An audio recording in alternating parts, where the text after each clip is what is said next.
Good day, everybody. This is the Ecclesiarch here, back with some more Warpforge. And today we are going to be playing the Warshaper finally, because I also managed to get my Fleshshaper. So I have a complete Warshaper deck. I will warn you in advance though, with the rising number of Eldar, it's a little bit difficult. I wouldn't say like it's super difficult, but it is quite difficult nevertheless, because as you guys know, Eldar deal a ton of damage and Warshaper doesn't come with the most HP.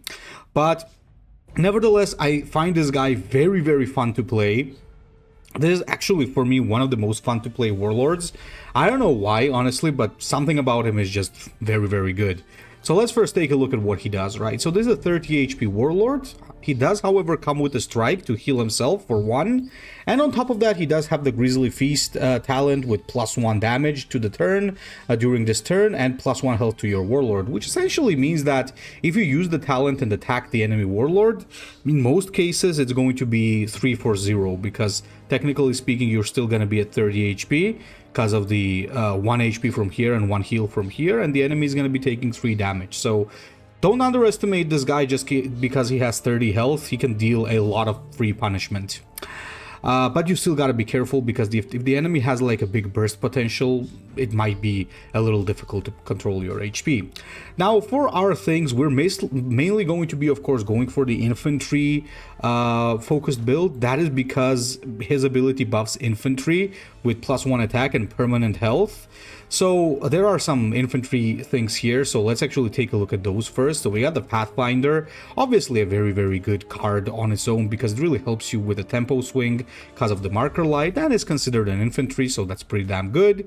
We do have the Dark Strider, mostly because of the invisibility he can provide, and sometimes his structural analyzer can also be used to debuff the enemy warlord, though I'll honestly say I hate how expensive they have made that ability. We do have, of course, the Crude Hound, but I only have 1 copy. Most people, I think, run 2 copies, but the reason I run 1 is that there's, again, a lot of Eldar, and having 0 ranged attack against Eldar is just really bad. So I'm just only running 1 copy of these. But if you're up against something that can't answer this can deal a lot of damage later on. We got the Vespid. Obviously it's a very good card on its own, and plus it's an infantry. There's a Crisis Bodyguard. Now this is the battle suit, this is not an infantry, but I find that this is one of the best Vanguard options that you have, and you really are going to need Vanguard if you're fighting against something like Tyranids, for example, in order to avoid a one-shot. There's going to be the Honored Ethereal, obviously, great infantry unit with a cool ability, a shield, so why the hell not? There's of course going to be a Krutox Raider, very, very good 4-drop with great stats and rally ability. There's the Farsight Marksman, which some of you might actually confuse for a vehicle when you look at it, because unless you look too closely, you might find it difficult to identify that this is actually a guy there, just looking into the device. So yeah, this is an infantry, guys. It's like a bigger Pathfinder in terms of its rally, so it's a good tempo swing, and it's an infantry, so we definitely are going to include that. For our next legendaries, there's of course On-Shi as well as the Fleshshaper, which is one of our win conditions. And of course, for late game, we got Krutox Rampager and Lone Spear, because 2 great late game flank units that are really going to help you punch through the tanks and stuff that the enemy will play. Of course, there's a Long Strike in there. It's not an infantry, but it's just too good to pass. For our tactics, stratagems, we are going to have double Relentless Fusillade just for the AoE. We're going to have Hunter's Instinct, 1 copy, just to, you know, clear a little bit with Crude Hounds, plus... honestly, it can sometimes give you good value as well, but since it only is about damaged enemies, sometimes I think that 2 might be a bit of an overkill. We also have Emergency Dispensation, obviously, because you want to pull that cheap troop from there. And what else do we have? We got the Support Turret, which is actually a drone. I forgot to mention this. 1 copy of this I think is really good, because it really is going to help you against all of that stealth. I just sometimes find that 2 copies might be a bit of an overkill. There's the Stealth Drone to kind of support it, which we are going to take a look at later. Stealth Drone in general on this guy is really good, because it helps you make like your Krutox Rampagers and stuff invisible as well. There's Double Pulse Onslaught just to help you with the... extra damage that you might need. And finally, we have the For the Greater Good, which is an amazing thing just to help you tank out and have your, for example, Flesh Shaper survive. So without further ado, guys, let's get into it and let's see what this boy does. Alright, we're gonna see where this goes. Honestly speaking, I do believe that... Oh, what? Okay, this is interesting. I'm gonna switch to Pulse Onslaught. Wait. Radiation Storm, Solar Eclipse. I'm gonna do Solar Eclipse just in the case that he decides to take the Tide Wall defense card, which kind of becomes close to useless when you do this. I think I need to turn up the game music. Yeah, there it is.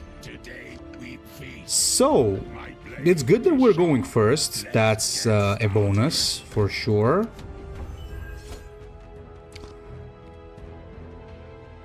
That is a big bonus.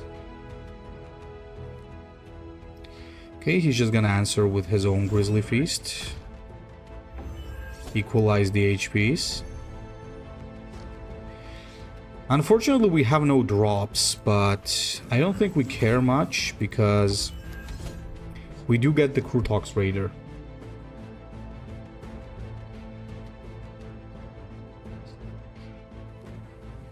Oh, what? Really? Interesting. Interesting. What I was gonna say, I do believe it's still quite challenging to play this guy on the ladder currently, but he's pretty good. I think that he's really nice. I think he's kind of complicated. Complicated in a sense that you really gotta control your HP and get used to playing him. When I started playing this guy, I really got a feeling that he was kind of weak, but... I don't think that is the case. I think mostly it's the case that he's not too easy to play. Okay, so he drops the Kroot. Not bad. So what I'm gonna do here is I'm gonna play the Krutox Rider. Take this free heal. Because it is a free heal. I think I guessed correctly. He must have the gun port because he's not using the defense card, or he's saving it for a big play. Everything's possible. See how it goes.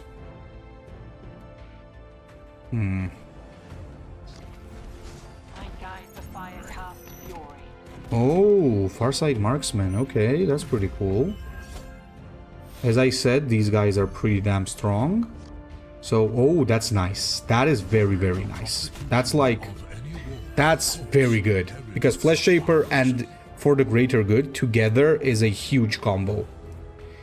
So it really depends now how he's planning to deal with On-Shi. One thing that he can definitely do is he can do the... What's it called again? Not this one, but the one before that. The one that gets 9 attack. I don't remember. We'll see when he plays it. Okay, that's good. He's taking more damage. That's nice as well. It stays alive, so it's a target for my Flesh Shaper. And does Relentless Fusillade. Okay, okay. Ah, and he does that. Okay. You know what I think here? I think I'm gonna do this. I'm gonna do this, and then I'm gonna do this. So let's just answer with our own here. And this also protects us from a Lone Spear charge, which is really good. The only bad side about this is that I kind of failed the Flesh Shaper combo here, but there was no other way, because you really want to play this when you can at least kill one unit, because otherwise it's kind of a waste. Okay, that's great. That's just 1 damage.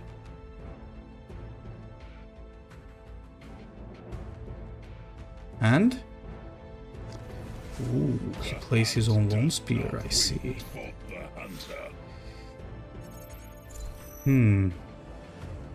This is 3, this is 3, this is 2.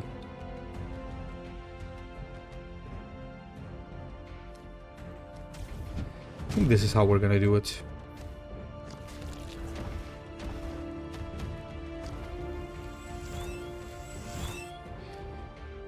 We're gonna bash into this.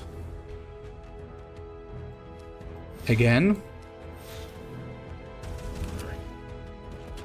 Doesn't really matter how we attack this, it's still 3 damage, because since he's got like the marker light there. But now I have double lone spear, so that should put me in an advantageous position, because I'll just destroy him with the... Oh, there you go, there's the Tidewall gun rig. That's what I thought. So honestly speaking, there's no reason not to take this against Tau when you're playing another Tau, because they might have the gun rig, so you know. Okay, that's lethal from me, I believe. Oh no, not exactly lethal, or is it? Yeah, now it's lethal. Never forget that this has blast. Okay, GG. One thing I did not expect the first game was a mirror. It was a pretty good game though, so yeah, GG. Let's move on to the next one. He's not exceptionally bad against Magus either, to be honest, because you can play aggro, you can drop a lot of things and keep the pressure up. But as I said, playing this guy is a little bit tricky.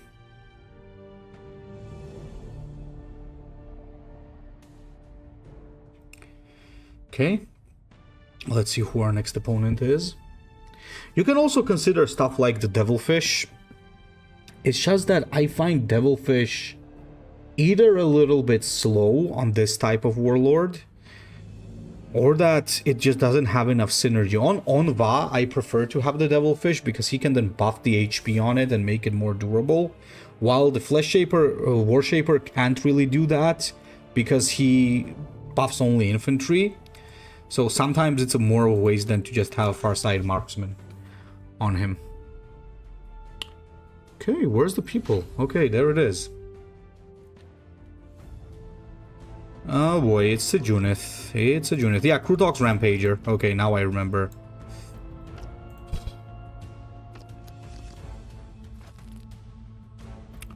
No, we don't want a Raging Storm because we don't want to give him extra cards.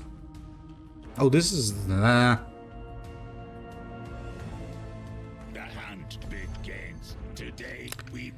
You know what I'm gonna do? I'm just gonna drop this. Main reason being to be able to stop his prayers early on.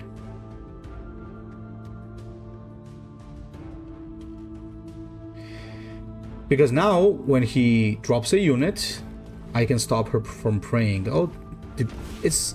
I don't even know how to feel about this one now, because he, technically speaking... If he gets, because of this defense card, if he now gets the, what do we call that? Relics, he's already gonna have double spawn, and it's crazy. Okay, he's gonna have to attack it. That means she's not praying. Maybe she's not praying because she knows that she has the friggin' thing. The relics. Should of course would ruin my day, but what can we do?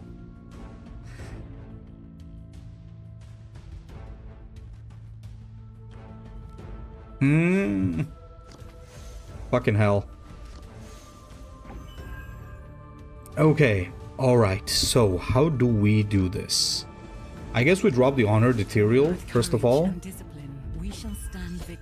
And bash him again. The best we got.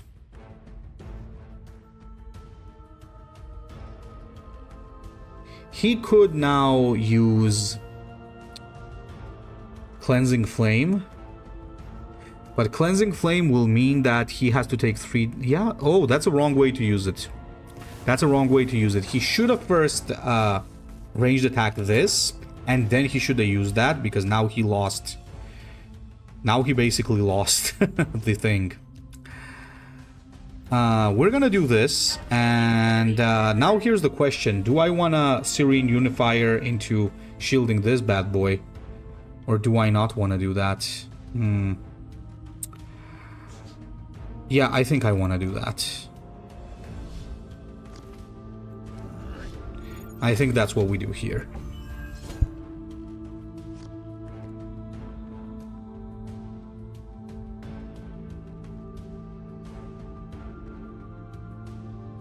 Now he gets a very strong turn, Seraphim into the double summon, which is one of the biggest swingy turns that Junith gets as soon as she can start pulling the combos. If she has no flank, she could also use the Zephyrim. That's also an option. Neither of those options are gonna make me too happy. But if I get a Flesh Shaper, I might swing this around quite a bit. Okay, there's a Seraphim. I honestly despise when that happens, like this, specifically. Because now he can just hog the board. Look at that. Ugh.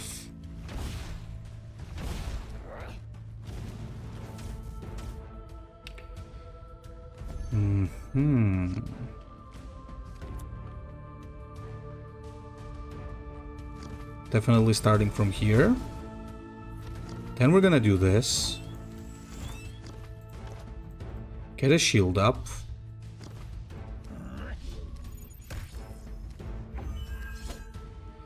And get rid of this as well.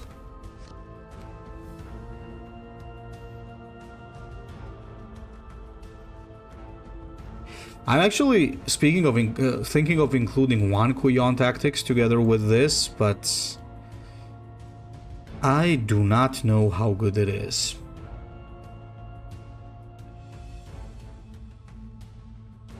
We have to keep this in order to shut down like a very big praying army that he might pull at some point.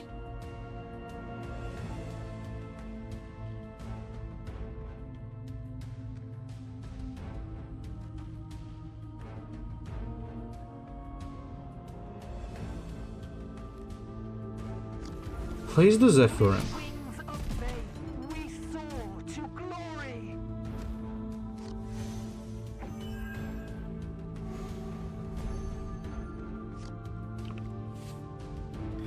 This is interesting.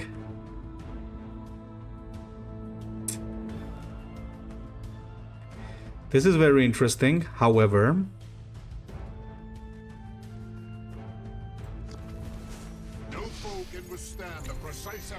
Let me do it like this.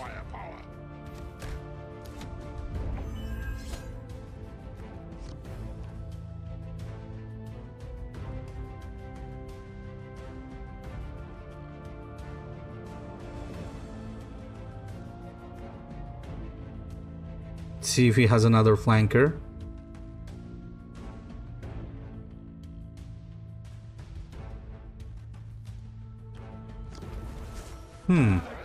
What?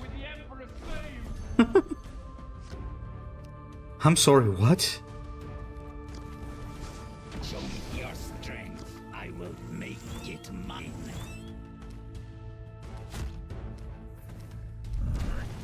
I'm sorry, but what? Like, what? Immolator? I mean, the stats are good on that thing, but way too slow, I think.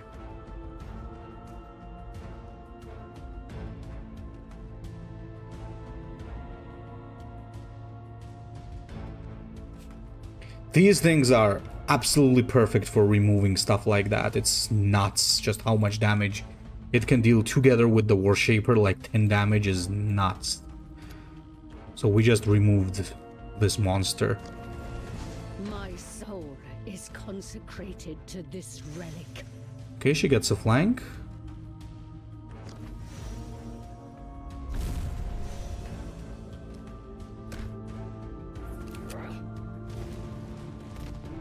Okay, he's dead. Fortunately, we have him.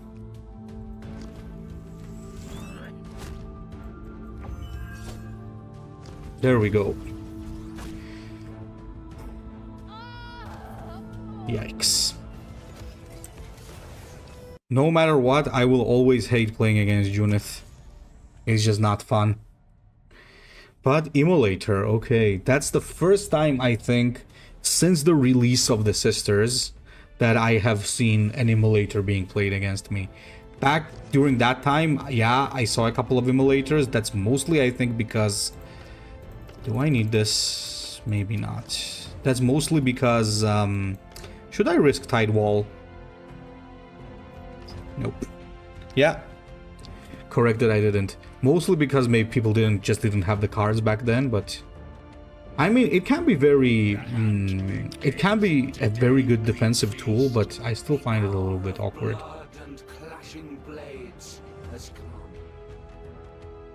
Our blood and clashing blades has come. Okay, Mr. Hour of Clashing Blades and Blood.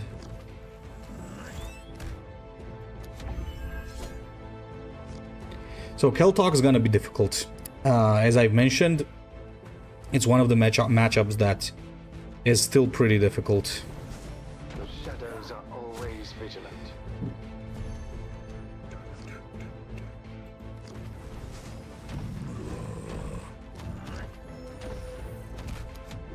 Okay. Mainly actually due to the amount of stealth that the Eldar get. It's not about the flankers that they have actually. I find it more difficult to deal with the stealth. With Warshaper. Is that a Warlock coming? Nope. I bring swift demise. Not a Warlock.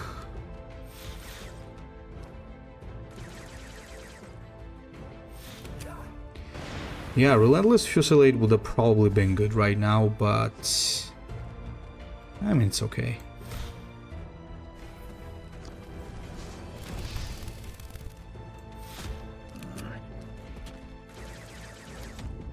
Okay. We do have some Rampagers for things that he might drop here. If he plays an Exarch, though, here we're kind of gonna be finished. No, not an Exarch, but there's the Spirit Seer.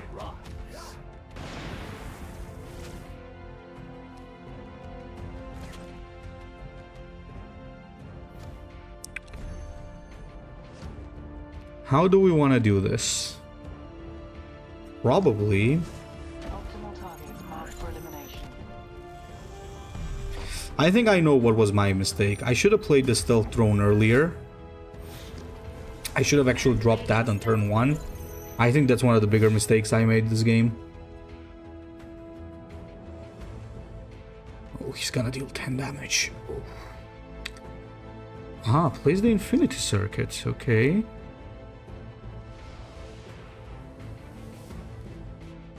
Honestly, it does make sense.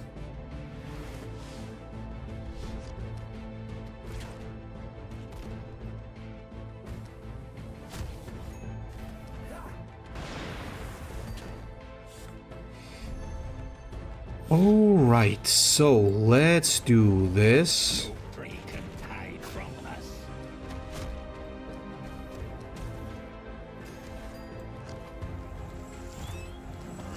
So I'm still going to attack him because I'm already so low, like I'm low to the point that either I aggro him down or he just finishes me off.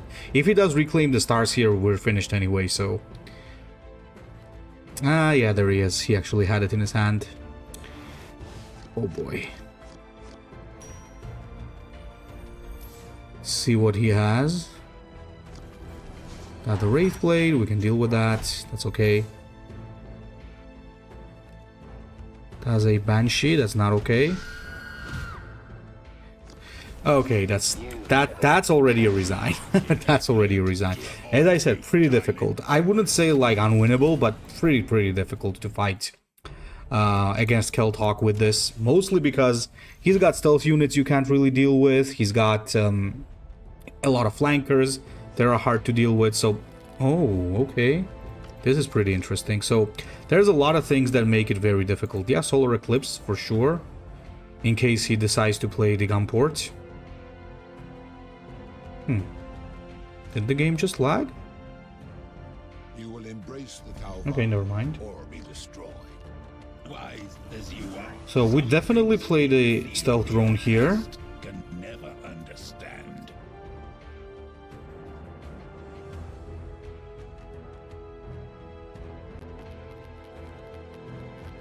Cool carnivore? What? It's the call of the hunt. It's an interesting play. Calculating enemy trajectory.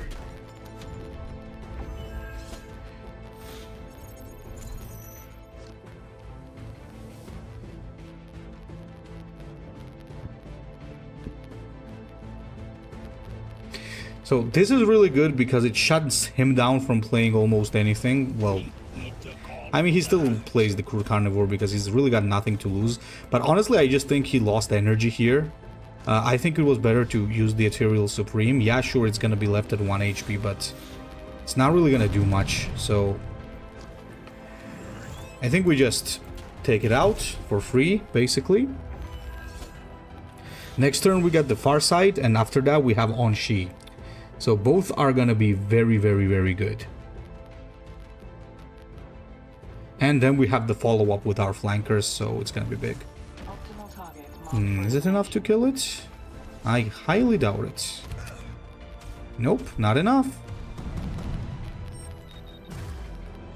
Oh, Tide Wall, that's right.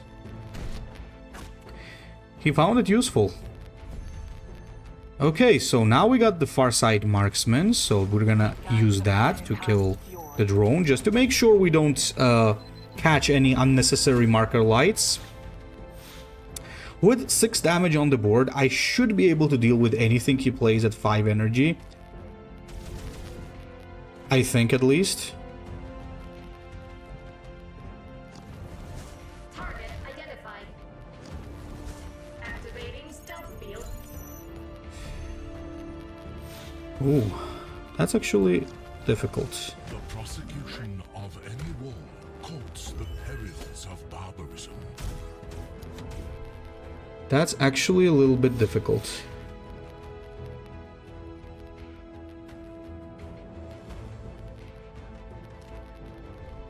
Well, obviously he needs to take that out.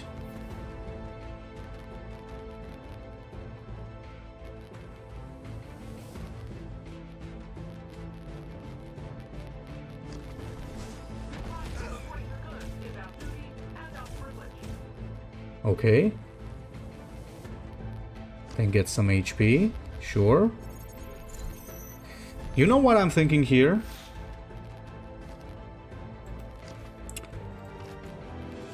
I think the Sense of Stone is gonna be beautiful.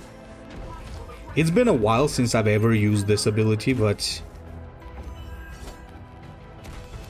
I think it's gonna be very good here.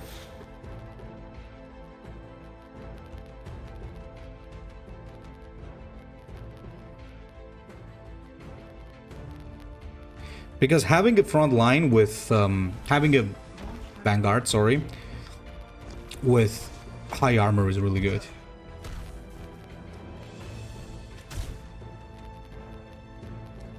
Okay, that's nice. So that means that the drone is gone. So here's what we're gonna... Oh my god. Oh boy. This is... This is big. I will make it mine. But...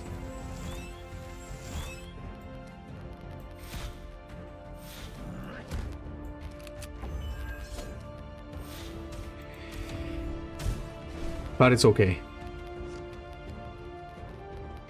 We can get away with not playing it now.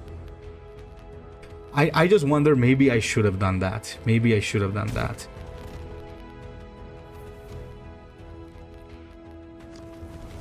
Calculating enemy trajectory. Yeah, I think now is the time.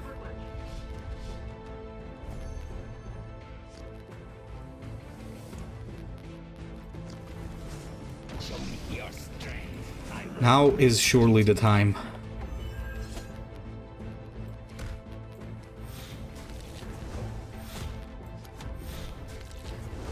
Oh boy. Oh boy, oh boy. Even if he clears the board, we got a 4 damage Warshaper on the board. That's almost Drachnian. Almost.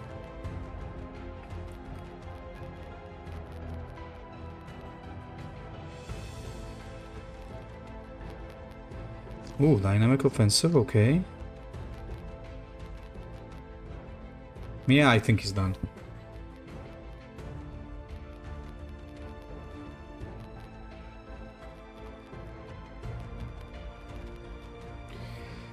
Think it's a GG.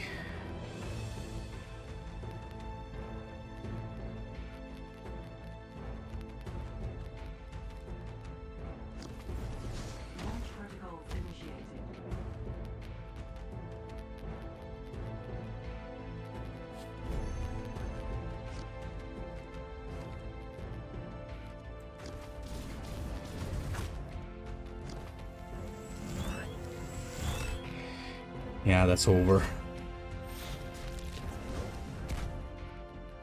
Holy cow. Look at this board. What the hell? I mean, that can naturally happen when you're playing Warshaper because Flesh Shaper combo is just that good. You just need a good setup. Like, imagine if a Chaos, or imagine if you're playing against Scarabs and somebody just drops a lot of Scarabs and you get to clear it. Oof. That's just the best feeling. And if you kill a whole board of Scarabs, that's plus 8 damage. So you have 10 damage on your Warlord. That would be so crazy.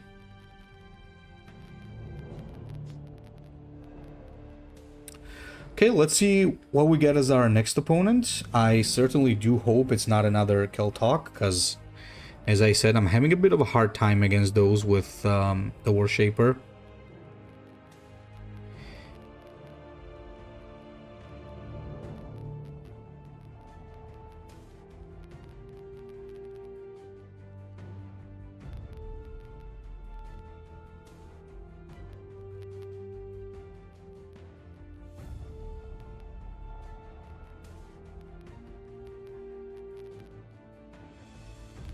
Hey, come on. Must be a few people playing today. Oh, we got the Chaplain, so we have 2 strike warlords against each other. This should be good, and I think normal conditions can be acceptable.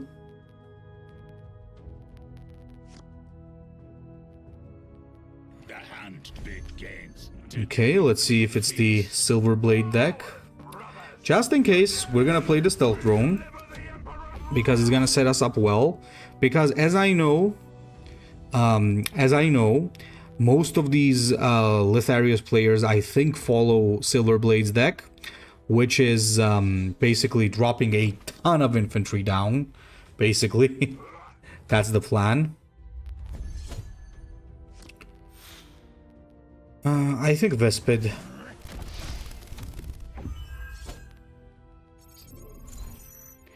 Emergency Dispensation is really good, but I think just having something on the board could take priority. Once again, considering that the Silverblade deck mostly includes spamming a lot of low-cost infantry. Like that, for example.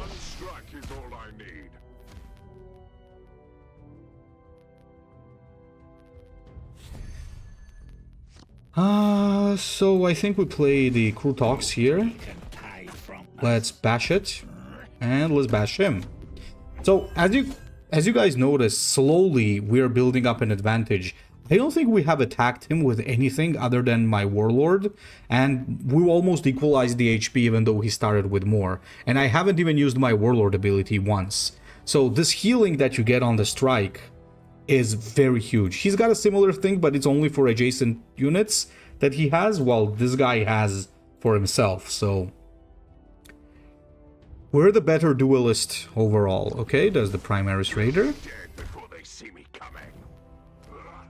Okay, not bad. What about this though?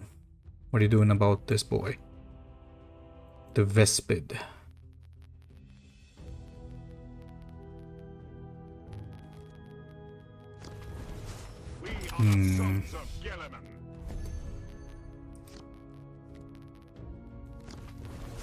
With courage and discipline, we shall stand victorious. I could probably play the Crisis Bodyguard to keep this alive, but I want the Ethereal, not the Ethereal Supreme, sorry, Serene Unifier from this guy right here.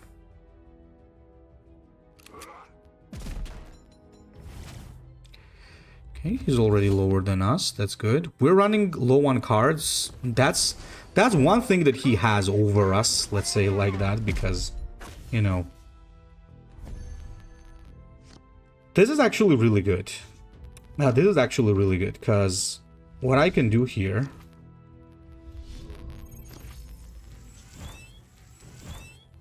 I can basically clear this for free.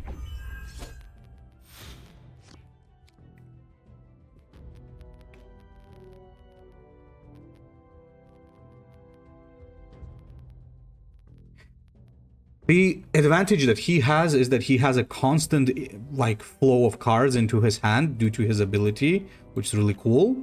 The advantage that I have is that anything that I play is kind of inherently stronger than anything that he plays because I can enhance it all. So that there's that. Could be a good time to play Lone Spear. Yeah, I think it's a good time to play Lone Spear. I also got the Flesh Shaper.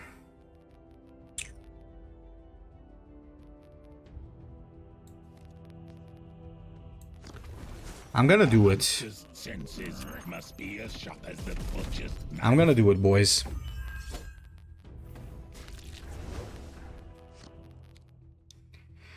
I'm doing it.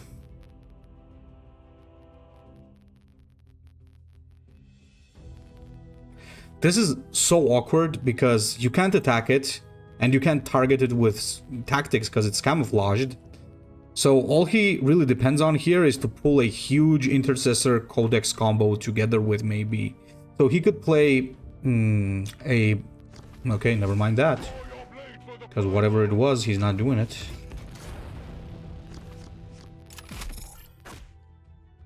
Okay, okay, okay.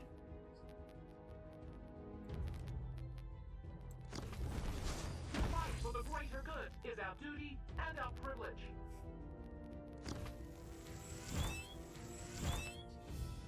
Unfortunately, I cannot grow my Flesh Shaper even more. Unless... Yeah, I don't want to take that much damage. But honestly speaking, this is enough. So... yeah, in case anybody was wondering, no, Lone Spear can't flank unless that's the only troop that you have on board, so... I'm kind of upset I couldn't do that.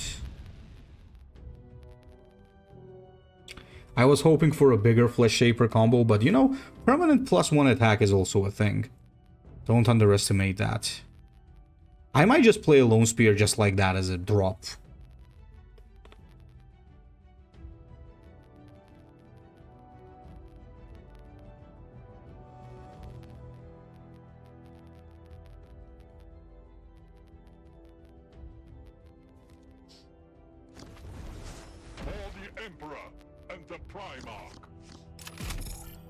That's a lot of cards you're drawing, my friend. That's a lot of cards.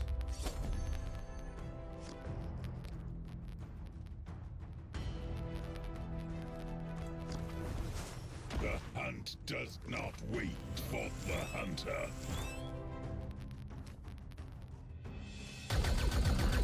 Yeah, let's do it like this. He's not gonna have an easy time dealing with a 9 HP camouflaged unit. I think, at least.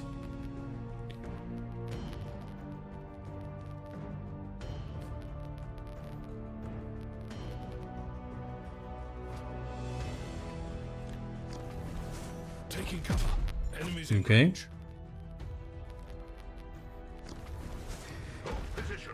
Oh, I know what you're doing. I know what you... What? No foe can stand in our wake.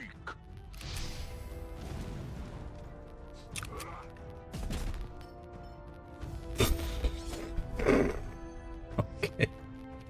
Alright. Fair enough. Fair enough.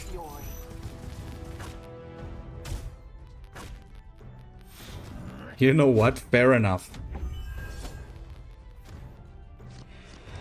Fair enough. I underestimated him.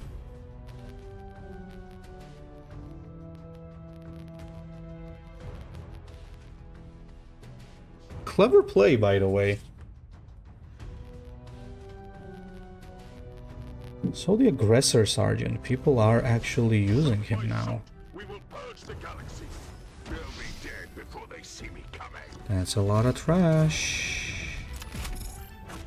Good, let the marksman absorb it. Oh. We will purge the galaxy. So we got 7 damage on the board. That would actually make it 8.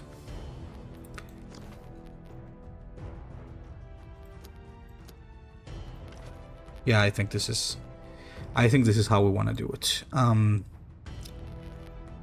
We do this. Then we play this guy right here. Follow up with a thing here. And yeah, smack this.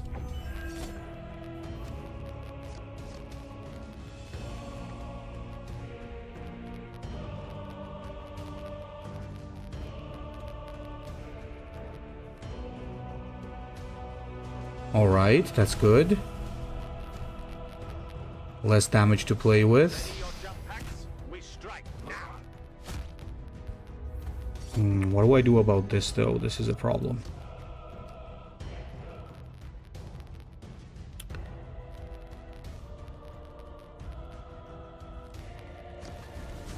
Show me your strength. I will make it mine.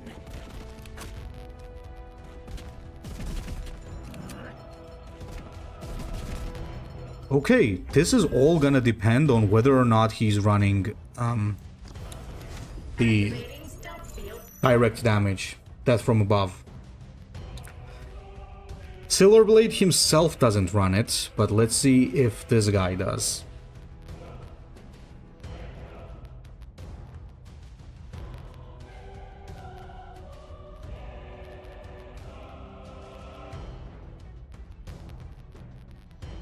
This turned out to be the most interesting game of this video, I think.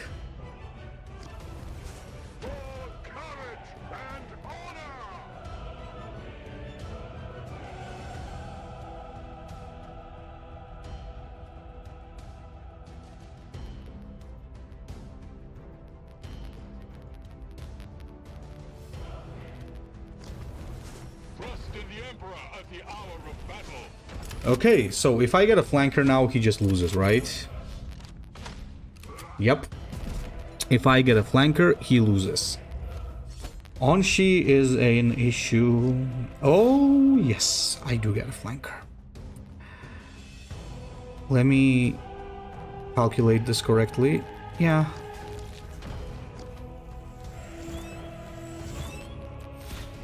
Good game, my friend, good game. That was an insane one. That was an insane one. Holy shit. That was very back and forth. I was sure I had that game until he pulled the very cool play on the Lone Spear. I was certain I had that game until he did that. What a cool game. That was like super, super cool. So, gentlemen, that's the Warshaper. That's pretty much what his gameplay looks like, and I find it very fun. You always have to, like, you know, be mindful of your HP, think quite a bit of what you're doing. It's a bit more of a melee aggro take on Tau, so I do find him, like, super fun. So, please leave a comment and tell me what you think, and Ecclesiarch out.